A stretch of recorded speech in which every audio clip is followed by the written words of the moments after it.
Everyone, this is lecture number 5 of the language of chemistry, and I'm here with a two important topic. If formula is given to you, how to find out valency of a particular atom, and if molecular formula is given to you, how to find out the empirical formula. So my dear children, just keep in mind here one thing you have to keep in mind: oxygen valency will be always -2 and hydrogen valency will be always -1 in any formula. By this knowledge you can easily find out the valency of any atom in a given formula. So let's take the first one. What is the valency of nitrogen in NO2? So this is the just reverse of crisscross method. So we will, what is given downside, we will crisscross it and keep over the atoms. So this 2 is given downside of oxygen, we will keep this over the nitrogen with the plus symbol, and here is nothing is given, so what we will consider 1, so 1 will go over the oxygen. But my dear children, you know that valency of oxygen should be -2. So what to do, we will do the mathematical operation here. We will multiply this -1 with the 2 to convert this into the -2, which is the requirement. So when we will multiply this -1 with the 2, at the same time mathematically we have to multiply this plus 2 also with the 2. So when we will do this operation, what we will get, oxygen valency become -2, and at the same time what is the valency of nitrogen then, +4, due to the mathematical observation. So valency of nitrogen in NO2 is 4. Take the another example, CO2. We will crisscross it. This 2 will go over the carbon, become 2 positive, and 1, because nothing is there, 1 will go over the oxygen, it become -1. So what is the requirement, we have to convert this oxygen -1 into -2. So we will carry out the mathematical operation.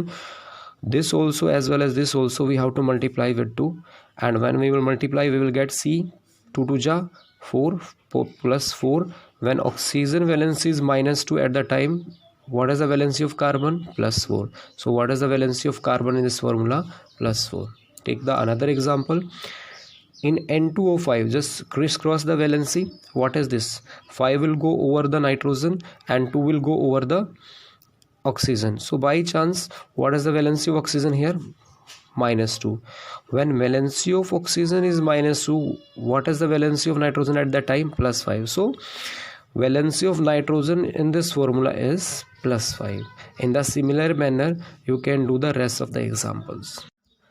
Next topic is 1.13, empirical formula. What is empirical formula? It is the formula which gives the simplest whole number ratio of atoms of different element in a molecule. Means in a molecule which elements are present and their whole number ratio will be given by the empirical formula.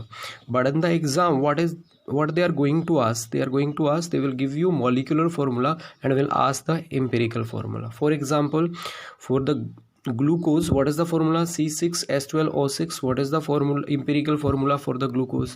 What is the empirical formula for acetic acid? Like this question will be asked. So what to do, my dear, just take out the common. Here we can take out the common 6. So what will be there, CH2O. If you will take out this 6 as a common, what will be there, 6 will be taken out. See what is left, 1, H2, and oxygen also 1. So what is the empirical formula of glucose, CH2O. In the same sense, if we find out the empirical formula for acetic acid, first of all, it is a very important example. First of all, condensed it. How to condense it? How many carbon? 2. So we will write C2. How many hydrogen are 1 plus 3, 4. And how many oxygen? O plus O, O2. So what is the common then? Take out the common, 2 will come out, and then formula will be CH2O. So what is the formula, empirical formula, CH2O. You can see the empirical formula of two compound is same. If we take out the, here also if we take out the common 2, hydrogen peroxide, it is 2 we will take out, this is HO. So what is the empirical formula for H2O2? It is HO. But very important thing is this, see my dear, the empirical formula of carbon dioxide is CO2, And what is the empirical formula for carbon dioxide? Here is nothing which we can take out as common, so the empirical formula will be similar, CO2. It means you can see the empirical formula or molecular formula for a compound can be same, and our two compound can also have the same empirical formula. So just keep in mind, like this question will be asked, do the practice of a given question in the book.